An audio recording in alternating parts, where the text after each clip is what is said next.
रोम रोम भाइयों, सिस्टम पार देंगे। বন্ধুরা শুরু হচ্ছে কেঁচোর কামড়। দেখো কে মাছে।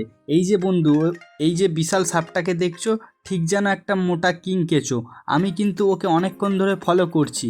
আজকে ঠিক করেছি যেভাবেই হোক না কেন ওকে ফাঁদে ফেলেই ছাড়বো। কিন্তু সমস্যা কোথায় জানো? এই যে দেখি বড্ড চালাক সাপ, কখনো বাম দিকে ঘুরে যাচ্ছে, কখনো ডান দিকে ঘুরে যাচ্ছে, একেবারে গোয়েন্দা টাইপের মুভমেন্ট দিচ্ছে। তাও কোনো চিন্তা নেই, আমি আছি, আমার প্ল্যান আছে। এবার যদি ফাঁদে পড়ে তাহলে ওর মোটা শরীরটা আমার খাবার হবে। গিলে ফেলবো ওকে আমি, আর ওর চালাকি বের করে দেবো। ওরে বাবা, এ কি, এ তো চারিদিক দিয়ে অন্য সাপগুলো ছটফট করছে আমাকে মেরে ফেলার জন্য, কিন্তু সেটা কোনো ব্যাপার নয় ভাই। এই দেখো ওর মুখটা এখানে আছে, আর ও, আমি যদি ভেতরের দিকে যেতাম আর আমি মরে যেতাম ভাই।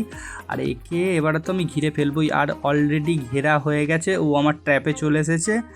দেখো ভাই, ও আমার ট্যাপে চলে এসেছে। আস্তে আস্তে আমি বুস্ট মেরে মেরে ওকে মারার চেষ্টা করছি।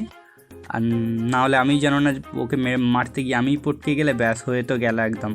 কিন্তু আমি 1 নম্বরেও চলে গেছি। বাপরে ভাই, 1 নম্বরে চলে গেছি, প্লাস একটা বড় সাপকে পাকড়াও করেছি। তো ভাই সাপ,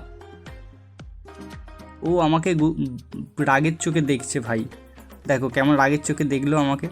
কিন্তু কিছু করার নেই ভাই, তোকে মেরে তোর খাবারগুলো আমাকে খেতে হবে, আর আমাকে অনেক বড় হতে হবে। আমি এখনও 1 নম্বরেই আছি, 3,09,000 আমার স্কোর আছে। কিন্তু ভাই ও আমার ট্যাপে পড়ে আছে। দেখো কত বড় সাপকে একটা ট্যাপে ফেললাম আমি। ভাই ওর স্কোর ছিল 1,50,000-এর কাছাকাছি।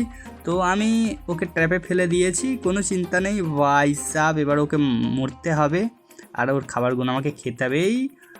আরেকটুকুনি ভাই সাপ, মজা এসে গেছে ওকে মেরে আমাদের। ভাই রে ভাই।